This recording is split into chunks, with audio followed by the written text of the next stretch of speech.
Testi duke i padëmshëm. Djali quhej Ardi. Ishte 27 vjeç, me një jetë që nga jashtë dukej krejt normale. Punë e qëndrueshme, miq të mirë, një familje që e donte. Ai ishte rritur në një shtëpi të qetë, në një qytet të vogël, ku njerëzit njihnin njëri tjetrin dhe sekretet rrallë qëndronin të fshehura për shumë kohë. Të paktën kështu kishte menduar gjithmonë. Prindërit e tij, Iliri dhe Mira, kishin qenë shembull për të gjithë. Të martuar prej mbi 30 vitesh, pa skandale, pa zëra të këqij. Iliri ishte burri i heshtur, punëtor, paksa i ftohtë emocionalisht, por korrekt.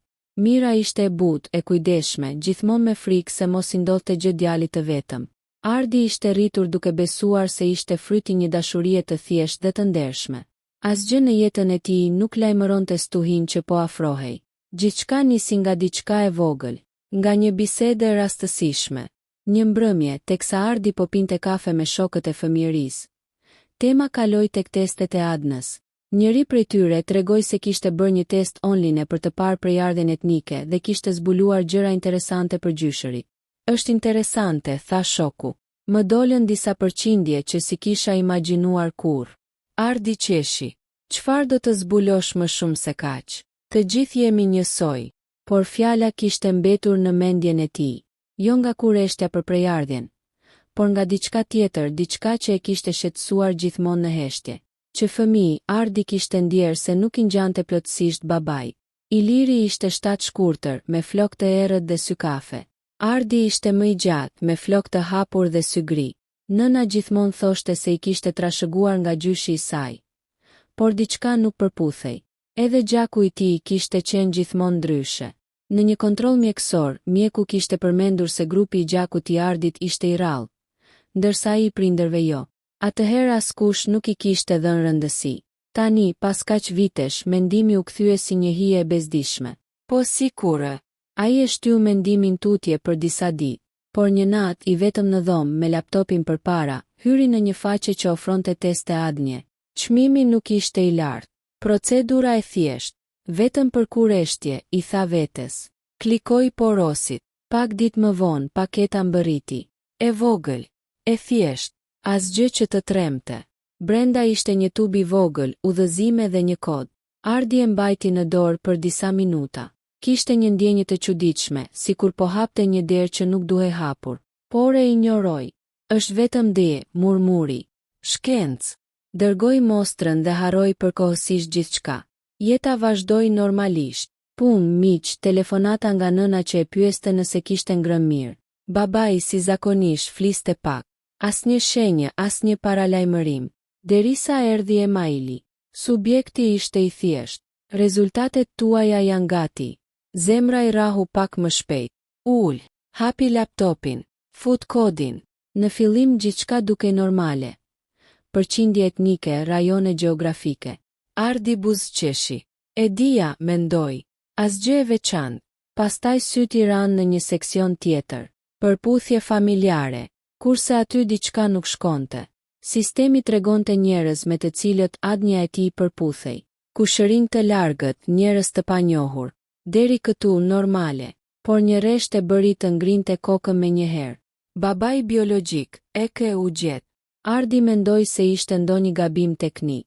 Rifreskoi faqen. Kontrolloi sërish. E njëjta gjë.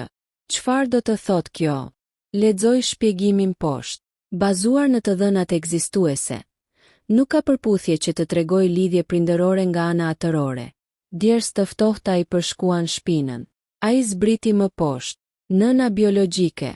Përputhje e mundshme. Përqindja ishte e lartë. Shumë e lartë. Nëna ishte nëna.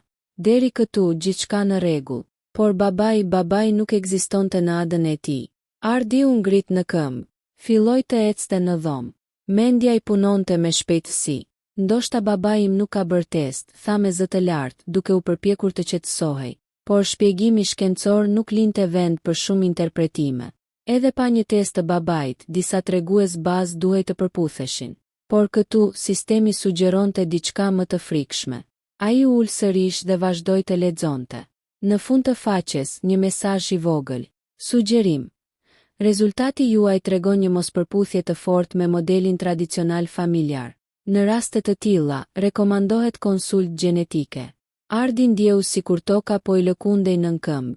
Gjithë fëmijëria e tij, gjithë kujtimet, çdo foto familjare, a ishin të bazuara në një gënjeshtër. Telefonin e mori në dorë për të thirrur nënën. Pastaj u ndal. Jo ende. Duhej të mendonte. Duhej të kuptonte. Por një mendim I errët që ai e kishte shmangur gjithmonë, tani u ngrit me forcë. Po sikur babai që e kishte rritur të mos ishte babai I tij biologjik. Dhe më e keqja, po sikur e vërteta të ishte shumë më e tmerrshme se kaq. Heshtja e flet shumë se fjalët. Ardi nuk fjeti atë natë. Laptopi qëndronte I hapur mbi tavolinë, ekrani I zbehur ndriçonte dhomën, ndërsa fjalët babai biologjik. Eke u gjeti digjnin syt sa herë që I shikonte. Çdo përpjekje për ta racionalizuar situatën dështonte. Ai kërkoi forume, artikuj shkencor, përvoja të njerëzve të tjerë. Disa flisnin për gabime teknike, të tjerë për sekrete familjare, disa për birësime të fshehta, por asnjë rast nuk I ngjante plotësisht të tij. Në agim, pa gjumë dhe me kokën që I rrihte fort, Ardi mori një vendim. Duhej të fliste me prindërit. Jo hapur, jo drejt për drejt. Fillimisht do t'i vëzhgonte, do të dëgjonte, do të kërkonte shenja. Në mëngjes shkoi te shtëpia e tyre me një justifikim të zakonshëm, drek familjare. Nëna e priti me buzëqeshje, por Ardi vuri re diçka të çuditshme në sytë e saj. Një lodhje e thellë, një frikë e fshehur që ai nuk e kishte vënë re kurrë më parë. Ose ndoshta tani po I shihte gjërat ndryshe. Je zbehur, I tha Mira, duke I vënë dorën në ballë. Nuk je mirë. Jam pak I lodhur, u përgjigj Ardi duke shmangur shikimin. Babai ishte ulur në koltuk, si zakonisht, duke parë lajmet pa zë. Kur Ardi hyri, Iliri e përshëndeti me një tundje koke, pa u ngritur. Ardi e vështroi gjatë. Ishte I njëjti burr që e kishte çuar në shkollë, që e kishte mësuar të ngjiste biçikletën, që kishte qëndruar pranë tij në heshtje në çdo moment të vështirë. Por tani një pyetje e tmerrshme I shponte mendjen. Kush je ti për mua në të vërtetë? Gjatë drekës biseda ishte zakonshme. Ushimi I mirë, komentet për motin, ndonjë lajm I ditës. Por Ardi dëgjonte më shumë se sa fliste. Çdo pauzë, çdo hezitim, çdo shikim I shmangur I dukej si provë. Në një moment ai vendosi të provonte diçka. Po flisja me një shok, tha ai me ton të qetë, që ka bërë një test ADN. I doli interesante. Piruni I nënës u ndal për një çast në ajër. Ishte një çast I vogël. Një sekond, por Ardi e pa. Test ADN, pyeti Mira duke u përpjekur të buzëqeshte. Për çfarë? Për prejardhje familje gjëra të tilla, vazhdoi Ardi duke I parë drejt në sy. Babai ndëroi kanal në televizor, pa arsye. Heshtje. Njerëzit sot merren me budallallëqe, tha Iliri më në fund. Ç'rëndësi ka ADN-ja? Familja është ajo që të rrit. Fjalët e tij ranë sigur në tavolinë. Familja është ajo që të rrit. Ardi ndjeu një të ftohtë të thellë në stomak. Po, sigurisht, u përgjigja ai duke shtirur normalitet. Thjesht më bëri kurioz. Nëna u ngrit menjëherë për të marrë diçka në kuzhinë. Edhe pse tavolina ishte plot, Ardi e vuri re se duart I dridheshin pak. Pas drekës, ai gjeti një justifikim për të qëndruar vetëm me nënën në kuzhinë. Babai doli në balkon për të pirë një cigare. Mami, tha Ardi me zë të ulët, a më ke fshehur ndonjëherë diçka? Mira u kthye nga ai me shpejtësi. Syti u mbushën me lot, por ajo I fshiu menjëherë. Pse më pyet këtë?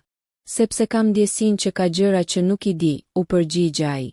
Gjithmonë kam ndjerë se diçka nuk përputhet. Nëna e mbështeti dorën te lavamani. Fryma I ku për një moment.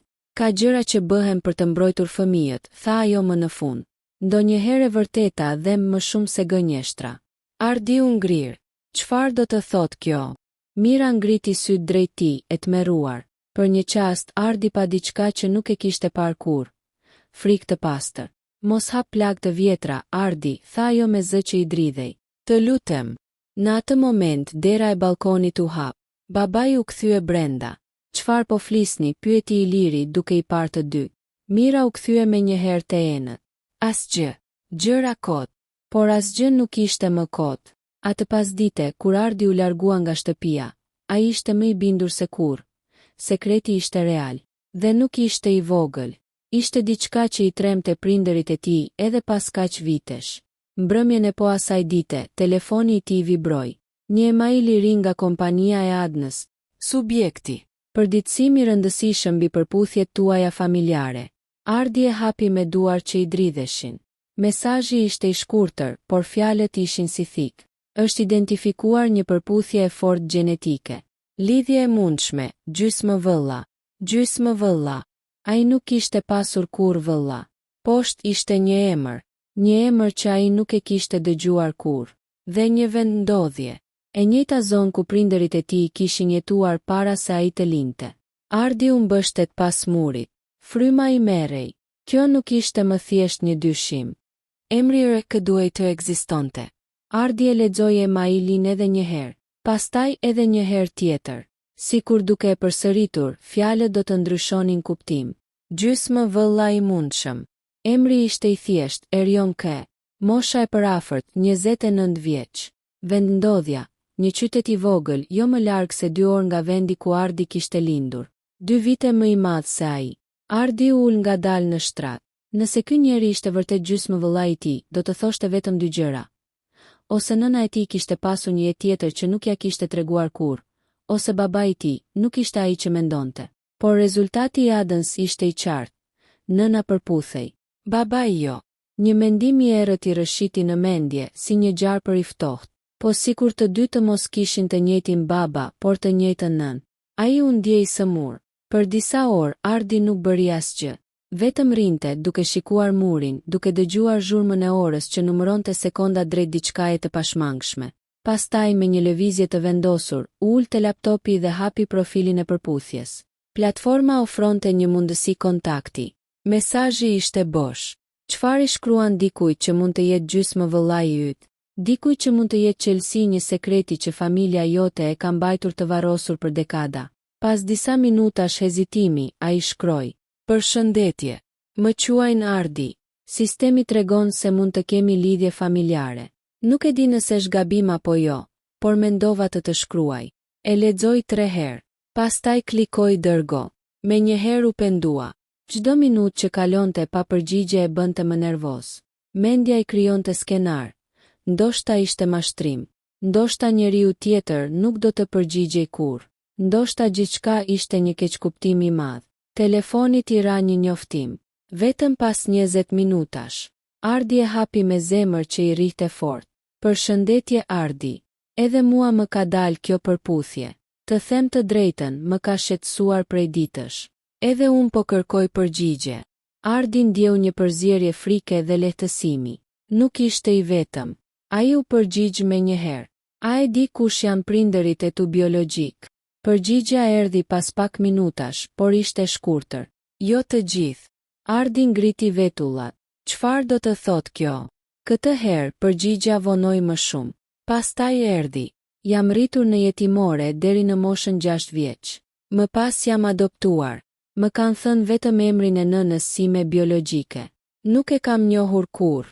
Gjaku i Ardit u fto. Si quhej, shkroi ai, edhe pse një zë i brendshëm i thoshte të mos e pyeste. U deshën disa sekonda. Pastaj ekrani shfaqi emrin. Mira. Ardi ndjeu sikur dikush e goditi me grusht në gjoks. Mira. Emri i nënës së tij. Ai e la telefonin të binte nga dora. U ngrit në këmbë, filloi të ecte në përdhom, duke marrë frymë me vështirësi. Kjo nuk ishte më një teori. Kjo ishte një fakt. Nëna e tij kishte pasur një fëmijë tjetër. Një fëmijë që nuk ishte rritur me të. Një fëmijë që ishte dorëzuar në jetimore. Pse përshpëriti Ardi? Pse? Ai e mori sërish telefonin dhe shkroi, me duar që i dridheshin. Mendoj se kemi të njëjtën nën. Përgjigja erdhi pothuajse me një herë. E kam dyshuar, por nuk e dija si ta thosha. Heshtje virtuale. 2 burra të rritur, të lidhur nga gjaku, por të ndarë nga një shkuar e errët. Pastaj Erioni shkroi diçka që e bëri Ardin të ndalonte frymën. Ka edhe diçka tjetër. Diçka që nuk ma kanë shpjeguar kurrë. Në dosjen time të jetimores ka një shënim të çuditshëm. Çfarë shënimi? Pyeti Ardi. Përgjigja ishte ngadalë. Sikur edhe vetë Erioni po hezitonte. Thuhet se nëna ime biologjike është paraqitur në spital me shenja dhune, dhe se fëmia është rezultati një ngjarje kriminale. Ardi ndjeu se po i merrej fryma. Ngjarje kriminale. Kjo fjali kumbonte në kokë. Nëse Erioni ishte fëmijë i dhunës, çfarë do të thoshte kjo për nënën e tij? Për jetën e saj, për sekretin që kishte mbajtur me aq frikë. Dhe një pyetje tjetër, edhe më errët, u shfaq ngadalë në mendjen e Ardit. Po ai vetë, ai nuk guxoi ta shkruante menjëherë, por mendimi ishte aty, i pashmangshëm. Nëse nëna e tij kishte kaluar diçka të tmerrshme një herë, a ishte e mundur që historia të ishte përsëritur? Ardi e mbylli laptopin me duar që i dridheshin. Lotët i rridhnin pa e kuptuar. E vërteta nuk po dilte thjesht në dritë. Ajo po shkatëronte gjithçka që ai kishte besuar. Rrëfimi e shkatëroi nënën. Ardi nuk priti më. Nuk kishte më kuptim të shtirej, të vëzhgonte, të mbante brenda pyetje që po e coptonin nga brenda. Çdo minutë heshtje tani ishte një torturë. Ajo që kishte zbuluar nuk ishte më një dyshim. Ishte një plagë e hapur. Dhe vetëm e vërteta mund ta ndalte gjakderdhjen. Të nesërmen në mëngjes, ai u kthye te shtëpia e prindërve pa paralajmërim. Nëna hapi derën.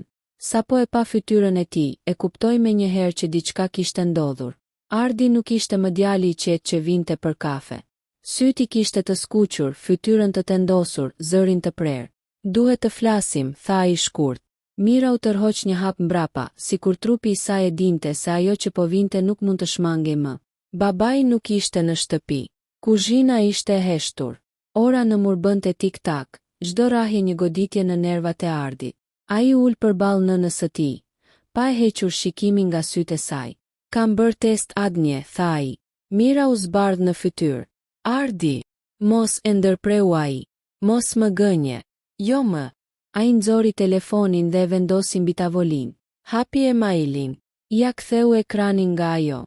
E di kush është Erion K.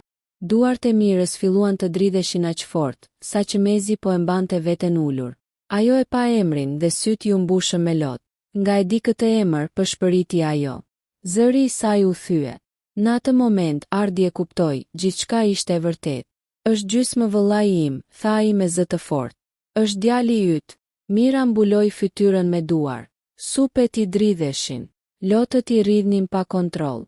Unë nuk doja që ta merrje vesh kështu, tha ajo me slotësh. Nuk doja kur që ta merrje vesh. Atëherë thuaje, shpërtheu Ardi. Thuaje të vërtetën. Mira ngriti sy. Ishin sytë një gruaje që kishte mbajtur një peshë të pamundur për dekada. Isha 19 vjeçe, filloi ajo me zë të ulët. Ere, naive. Jetoja vetëm në qytet për shkollë. Ajo u ndal duke marrë frymë thellë. Një natë një njeri që e njihja më ofroi të më shoqëronte. I besoja. Zëri i saj filloi të dridhej. Nuk më la të ikja. Ardi ndjeu një të ftohtë të thellë t'i ngjitej në shtyllën kurrizore. Më kërcënoi. Më dhunoi, tha ajo, fjalët si thika. Dhe pastaj u zhduk. Kuzhina u mbush me heshtje të rëndë. Kur kuptova që isha shtatzën, vazhdoi Mira, familja ime më detyroi të heshtja. Më thanë se do të më shkatëronte jetën.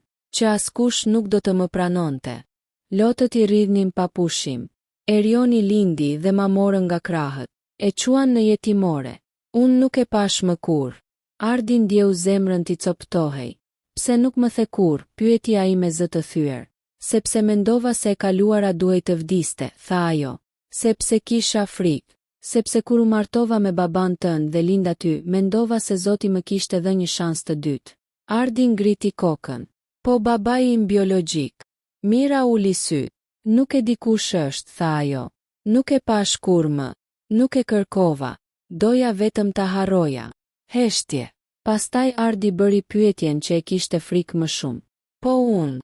Mira e pa drejt në sy. Ti e fëmia i dashurisë, tha ajo me vendosmëri. Babai yt është i liri. Ai të ka dashur që nga dita e parë. Ardi shtrëngoi nofullat. Por Adnia thot ndryshe. Nëna u drodh. Çfarë? Babai nuk përputhet, tha Ardi. Gjenetikisht. Mira u ngrit në këmbë, sikur t'i kishin hequr tokën nën këmbë.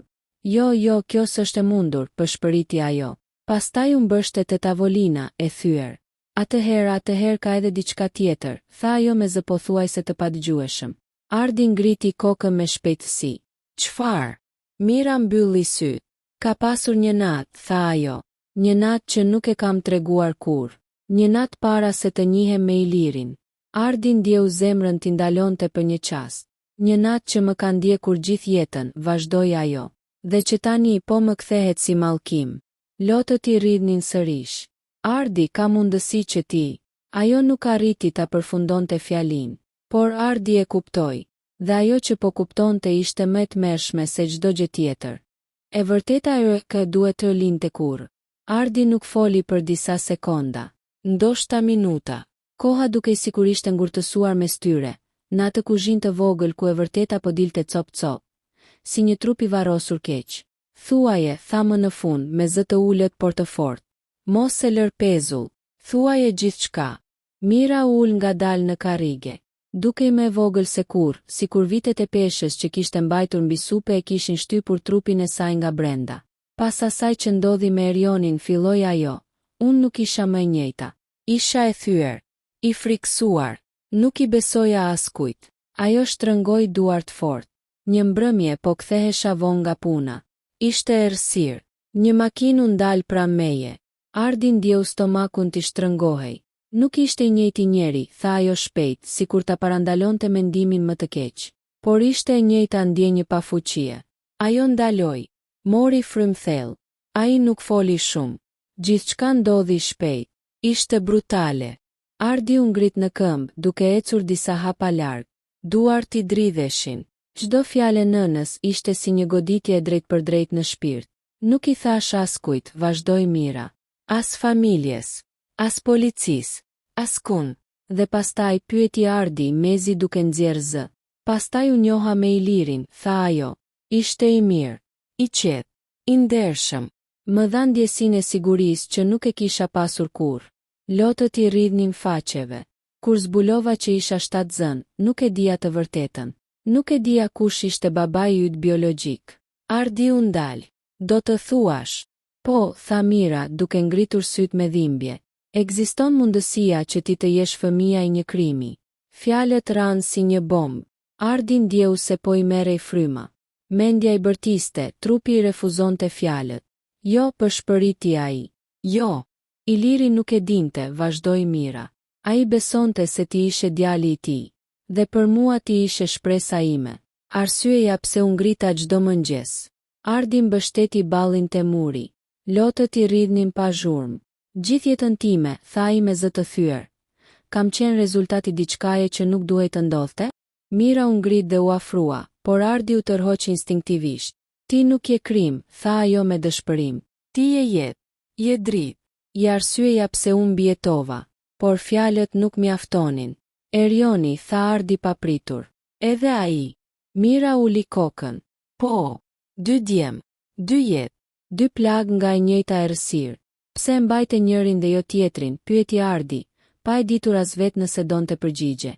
Sepse nuk më lanë zgjedhje herën e parë, tha ajo. Herën e dytë isha më e fortë, ose ndoshta më egoiste. Heshtje. Pastaj Ardi pyeti diçka tjetër, diçka që I kishte lindur në mendje që nga momenti I parë. A ka mundësi që babai im biologjik të jetë I njëjti njeri? Mira ngriti kokën me tmerr. Jo, tha ajo me vendosmëri. Jo, janë 2 ngjarje të ndryshme. 2 burra të ndryshëm. Ardi mori frymthell, sikur të paktën një pjesë e errësirës u largua. Por jo dhimbja. Çfarë do të bëj tani, pyeti ai. Si jeton njeriu me këtë të vërtetë? Mira I vuri dorën në kraharor. Duke mos u bërë rob I saj, tha ajo. Duke zgjedhur kush do të jesh, jo nga erdhe. Në atë moment dera e shtëpisë u hap. Iliri hyri brenda. Sapo pa fytyrat e tyre, e kuptoi se diçka kishte ndryshuar përgjithmonë. Çfarë po ndodh, pyeti ai. Ardi u kthye nga babai që e kishte rritur. Syt I mbushën me lot. Babi. Iliri ngriti vetullat, I habitur nga toni. Duhet të flasim, tha Ardi. Dhe ajo bisedë do të ishte më e vështira nga të gjitha. Burri e zgjodhi të ishte baba. Iliri qëndroi në këmbë, pranë derës me gjaketën ende mbi supe. Syt I lëviznin nga ardit e Mira, duke kërkuar një shpjegim që askush nuk po ja jepte. Ajri në dhomë ishte I rënd, I ngarkuar me diçka që nuk ishte thënë ende, por që ndihej qartë. Çfarë po ndodh, përsëriti ai, këtë herë me zë më të fortë. Ardi u përpoq të fliste, por zëri nuk I dilte. Ju kthye nënës. Mira e shikoi për një çast, pastaj uli syt. Ajo nuk kishte më forcë. Iliri e kuptoi. Ardi, tha I me ton të qetë, por të prerë. Ulu, fol. Ardi u ul ngadalë. Iliri hoqi gjaketën dhe e vari, pastaj u ul përballë tij. Ishte hera e parë që uleshin kështu, si dy burra përballë një të vërtete që nuk mund të shmangej. Kam bërë një test adnje, filloi Ardi duke shmangur shikimin. Dhe ka dalë diçka që nuk përputhet. Iliri nuk foli, vetëm e dëgjonte. Sistemi thot se ti nuk je babai im biologjik. Fjalët ranë të thata, pa dram. Por pas tyre erdhi heshtja më e gjatë që Ardi kishte përjetuar ndonjëherë. Iliri nuk reagoi me njëherë. Nuk u ngrit, nuk bërtiti, nuk u tërhoq. Vetëm mbështeti bërylat në tavolinë dhe bashkoi duart. E dia, tha ai më në fund. Ardi ngriti kokën me shpejtësi. Çfarë? Mira u kthye nga Iliri, e tronditur. Ti e dije. Iliri mbylli syt për një çast, sikur po kthehej shumë vite pas. Jo gjithmonë, tha ai, por e kam dyshuar. Dhe nuk the asgjë, shpërtheu Ardi. Iliri e pa drejt në sy, sepse nuk kishte rëndësi. Kjo përgjigje e la Ardin pa fjalë. Kur Mira mbeti shtatzën, vazhdoi Iliri, ajo ishte friksuar. E thyer. Unë e dija që kishte diçka në të shkuarën e saj që nuk donte ta tregonte. Ai mori frym thellë. Mjeku përmendi kohën e shtatzënisë. Nuk përputhej plotësisht me fillimin e lidhjes son. Mira mbuloi gojën me dorë. Atëherë pse, pyeti Ardi me zë të ulët. Pse qëndrove? Iliri buzëqeshi lehtë. Një buzëqeshje e lodhur, por e sinqert. Sepse të desha që në momentin e parë që të pash në ekranin e ultrazërit, tha ai. Dhe sepse një burr nuk bëhet baba nga adnja, por nga përgjegjësia. Sytë e Ardit u mbushën me lot. Ti ishe djali im, vazhdoi Iliri. Je djali im. Asnjë test nuk e ndryshon këtë. Ardi u ngrit në këmbë, duke u përpjekur të kontrollonte emocionet. Por e gjithë kjo gënjeshtër. Nuk ishte gënjeshtër, e ndërpreu Iliri. Ishte mbrojtje. Ai u kthye nga Mira. Dhe tani e kuptoi pse kishe kaq frikë. Mira shpërtheu në lot. Më fal, përshpëriti ajo. Ju kam lënduar të dyve. Iliri u ngrit dhe I vuri dorën mbi shpatull. Ti ke mbijetuar, tha ai, dhe ke rritur një djalë të mirë. Kjo ka rëndësi. Ardi shikonte të dy. Për herë të parë, nuk po shihte vetëm prindërit e tij, po shihte dy njerëz që kishin bërë zgjedhje të pamundura. Po Erioni, pyeti Ardi më në fund. Ai është vetëm, e gjithë jetën. Iliri u mendua për një çast. Atëherë mos e lini më vetëm, tha ai. Nëse është vëllai yt, sille në shtëpi. E vërteta nuk duhet të ndaj më askënd. Fjalët e tij ranë si një dritë në errësirë. Ardi ndjeu diçka që nuk e kishte ndjer prej ditësh, qetësi. Jo sepse dhimbja ishte zhdukur, por sepse nuk ishte më vetëm me të. Ai e dinte se rruga përpara do të ishte vështirë. Kishte ende pyetje, plagë, vendime për t'u marrë, por tani kishte edhe diçka tjetër. Një baba që e kishte zgjedhur. Dy vëllez, një plagë. Takimi u vendos për një pasdite të diel. Ardi e priti momentin me një ndjesi që nuk dinte ta përshkruante. Frikë, kureshtje, faj, shpresë, të gjitha të përzjera në një ny që I shtrëngonte kraharorin. Ai kishte folur disa herë me Erionin në mesazhe. Fjalë të kujdesshme, pyetje të shkurtëra. Asnjëri nuk guxonte të hynte thellë, por tani nuk kishte më ekran mes tyre. Kafeneja ishte e vogël, pothuajse bosh. Ardi mbërriti I pari, ul pranë dritares dhe vështronte njerëzit që kalonin, duke menduar se si do ta njihte vëllain e tij. A do t'i ngjanin njëri tjetrit? A do ta ndjente me një herë atë lidhje për të cilën njerëzit flasin? Dera u hap. Një burr rreth të 30-tave hyri brenda. I gjatë, I dobët, me sy gri. Zemra e Ardit u ndal për një çast. Ishte si të shihte një pasqyrë, por me një jetë tjetër. Erioni e pa. U ndal. Sytë e tyre u kryqëzuan. Asnjëri nuk buzëqeshi fillimisht. Thjesht u vështruan, sikur po përpiqeshin të kuptonin se si dy njerëz kaq të ngjashëm kishin jetuar kaq gjatë pa e ditur për njëri tjetrin. Erioni u afrua. Ardi. Po. U ngritën në këmbë. Shtrëngimi I duarve zgjati më shumë se sa duhej. Ishte I fortë, I ngrohtë, I vërtet. Më vjen çudi, tha Erioni duke buzëqeshur lehtë. Të shoh veten time me një tjetër histori. Ardi gëlltiti me vështirësi. Edhe mua. U ulën përballë njëri tjetrit. Për disa sekonda nuk folën. Heshtja nuk ishte e sikletshme. Ishte e rëndë. E di, filloi Erioni më në fund, që për ty kjo është tronditëse. Por për mua, ai ndaloi. Për mua, është si të hapësh një derë që ka më ndëruar gjithë jetën. Ardi e ndjeu fajin t'i ngrihej si një val. Unë kam pasur gjithçka që ti nuk e ke pasur, tha ai me zë të ulët. Një familje, një baba, një shtëpi. Erioni tunte kokën. Dhe unë kam pasur diçka që ti nuk e ke pasur, u përgjigja ai. Të vërtetën që herët, që jeta mund të jetë mizore pa paralajmërim. Ardi ngriti syt. Të rriturit e dinin. Disa, tha Erioni, por askush nuk donte të fliste. Në jetimore ishim numra, jo histori. Ai buzëqeshi hidhur. Më kanë thënë se nëna jon ishte e thyer. Kaq. Ardi mbylli syt për një çast. Ajo ka jetuar gjithë jetën me faj, tha ai. Jo një ditë pa u ndëshkuar. Erioni e vështroi gjatë. Nuk e urej, tha ai më në fund, por më ka marrë shumë kohë të mos e urej veten. Këto fjale goditën Ardi më fort se çdo akuzë. Nuk je gabim, tha ai me vendosmëri. As unë, as ti. Erioni buzëqeshi për herë të parë vërtet. E di, tha, por është ndryshe ta dëgjosh nga dikush që ndan gjakun me ty. Kamarieri solli kafen. Të dy e morën pa e pirë me njëherë. Iliri, tha Ardi pas pak. Babai që më rriti e di për ty. Dhe dëshiron të takoj. Erioni ngriti vetullat i befasuar. Vërtet. Po, tha Ardi.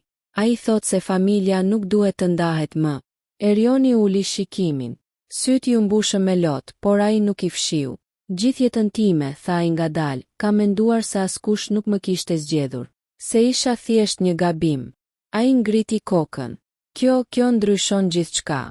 Ardi zgjati dorën dhe vendosi mbi të tijën. Nuk je vetëm, tha ai. Nuk e qenë kur. Thjesht nuk e dinim. Ata që ndruan ashtu për disa qaste.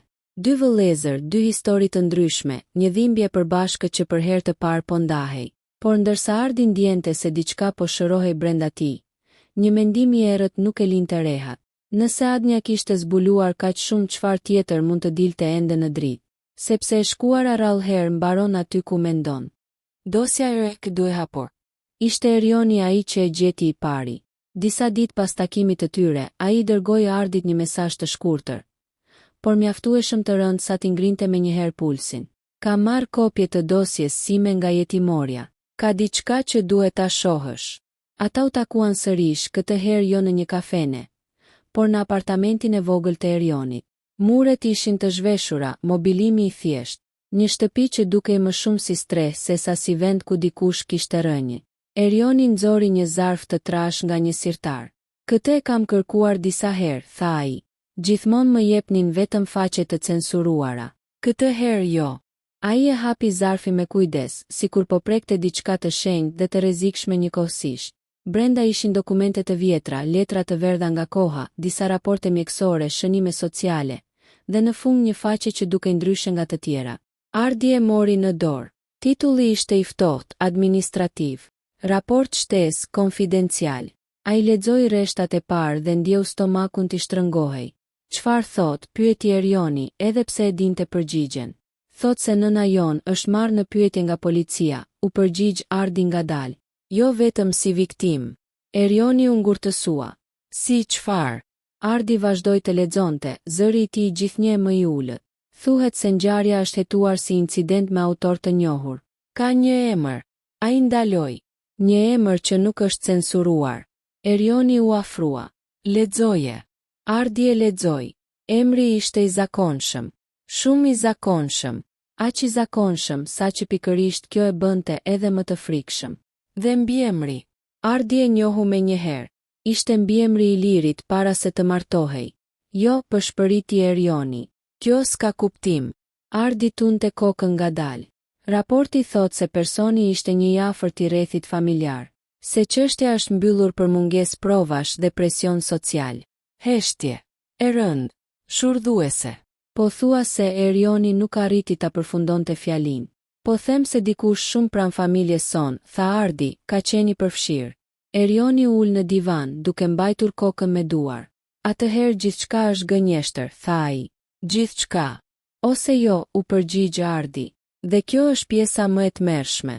Ai vazhdoi të lexonte. Ka një shënim tjetër, tha. Thuhet se ekziston dyshim për më shumë se një ngjarje. Erioni ngriti kokën ngadalë. 2. Ardi po merrte frymë me vështirësi. 2. Në periudha të ndryshme. Të dy u panë në sy. Një mendim i vetëm i tmerrshëm i përfshiu njëkohësisht, po sikur e shkuara e nënës së tyre të ishte shumë më ndërlikuar se sa ajo kishte treguar, po sikur dikush të ishte mbrojtur, dhe dikush tjetër të ishte sakrifikuar. Duhet ta pyesim, tha Erioni. Nuk mund të jetojmë me këtë. Ardi mbylli dosjen. Po, tha ai, por këtë herë nuk do të jetë thjesht një bisedë, sepse tani nuk bëhej fjalë vetëm për identitetin. Bëhej fjalë për drejtësi, për heshtje të blerë, për një të vërtetë që ishte varrosur qëllimisht, dhe dikush kishte bërë gjithçka për të mos dalë kurrë në dritë.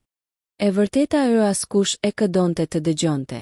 Ardi nuk e mori me vete dosjen kur shkoi në shtëpinë e prindërve, jo sepse kishte frikë ta tregonte, por sepse donte të shihte fytyrat e tyre pa paralajmërim, pa mburoja, pa kohë për të shpikur justifikime. Erioni e priti në makinë. Nëse ndodh diçka, i tha ai, jam këtu. Ardi tundi kokën. Sot ose mbaron gjithçka, ose fillon ferri. Në shtëpi mbretëronte qetësia. Një qetësi e rreme. Mira ishte në kuzhinë. Iliri në dhomën e ndenjes, duke lexuar gazetën. Një skenë e zakonshme. Tepër e zakonshme për atë që po vinte. Duhet të flasim të tre, tha Ardi pa përshëndetje. Iliri ngriti syt me njëherë. Mira u zbe. Çfarë ka ndodhur, pyeti ajo. Ardi ul përballë tyre. Kam parë dosjen e Erionit, tha ai. Dosjen e jetimores. Dhe raportet që janë mbajtur të fshehura. Iliri ngurtësoi trupin. Gazeta i rëshiti nga dora. Ka një emër aty, vazhdoi Ardi. Një emër që nuk duhet të ishte. Ai e shikoi drejte në sy Ilirin. Është mbiemri yt. Ajri u pre. Mira lëshoi një britm të mbytur dhe u mbështet tek Arigia. Iliri nuk foli, vetëm shikonte Ardin, pa u përpjekur të fshihej. Thuaje, shpërtheu Ardi. Thuaje që nuk është e vërtet. Iliri mbylli sy. Kur i hapi, nuk kishte më qetësi në to. Vetëm lodhje. Nuk është ashtu siç duket, tha ai më në fund. Kështu e thon gjithmonë, u përgjigj Ardi me zë që i dridhej nga zemërimi. Por faktet janë aty. Iliri u ngrit ngadalë. Unë nuk e kam prekur kur Mirën me dhunë, tha ai me vendosmëri. Kur? Mira shpërtheu në lot. Ilir. Por, vazhdoi ai, e di kush e ka bërë. Ardi ndjeu zemrën t'i ndalonte. Kush? Iliri u kthye nga Mira. Për herë të parë nuk po e mbronte, po kërkonte leje. Vëllai im, tha ai. Mira mbylli syt. Gjithçka u bë e qartë në një çast të tmerrshëm. Ai ishte ai që e sulmoi, vazhdoi Iliri. Jo një herë, 2 herë. Ardi u ngrit në këmbë me vrull. Dhe ti? Iliri uli kokën. E mbulova. Një brit me mbytur doli nga gjoksi i Ardit. E mbulove. Sepse ishte vëllai im, tha Iliri me zë të thyer. Sepse familja ime më kërcënoi. Sepse policia më bëri të kuptoj se është më mirë të mbyllet çështja. Ai u kthye nga Mira. Unë mendova se po të mbroja. Se po e mbaja larg skandalin. Duke shkatëruar jetën time, përshpëriti Mira. Ardi po dridhej nga inati. Atëherë Erioni. Është djali i tij, tha Mira me slotësh. Dhe ka shumë mundësi që edhe ti. Iliri ngriti kokën me shpejtësi. Jo, tha ai. Jo. Koha nuk përputhet. Ardi nuk është. Por dyshimi tashmë ishte futur si helm. Dhe ai njeri pyeti Ardi. Ku është tani? Iliri heshti. Ku është, bërtiti Ardi? Ka vdekur, tha Iliri më në fund. Para disa vitesh. Një heshtje e ftohtë ra mbi dhomë. Kjo nuk e bën më pak faj, tha Ardi me zë të fortë. Dhe as ty më pak bashkëfajtor. Iliri u uli rrëzuar. E di, tha ai, dhe e kam paguar çdo ditë të jetës sime. Ardi u kthye nga nëna e tij. E pa për herë të parë jo vetëm si viktim, por si një grua që ishte detyruar të heshte nga burra që pretendonin se po e mbronin. Tani çfarë? Pyeti Mira me zë të zbrazët. Ardi mori frym thellë. Tani e vërteta nuk do të varroset më, tha ai. Edhe nëse dhem, edhe nëse shkatëron. Ai u kthye dhe doli nga shtëpia pa u kthyer pas. Në makinë, Erioni e pa fytyrën e tij dhe nuk pyeti asgjë. Nuk kishte nevojë. E di, tha vetëm Ardi. Gjithçka. Erioni shtrëngoi timonin. Atëherë, tha ai ngadalë, le ta mbyllim këtë cikël, sepse disa sekrete nuk duhen ruajtur, duhet të përfundojnë. Fundi shëron dëhër të njëjtën kohë trondit. Dielli po perëndonte mbi qytet.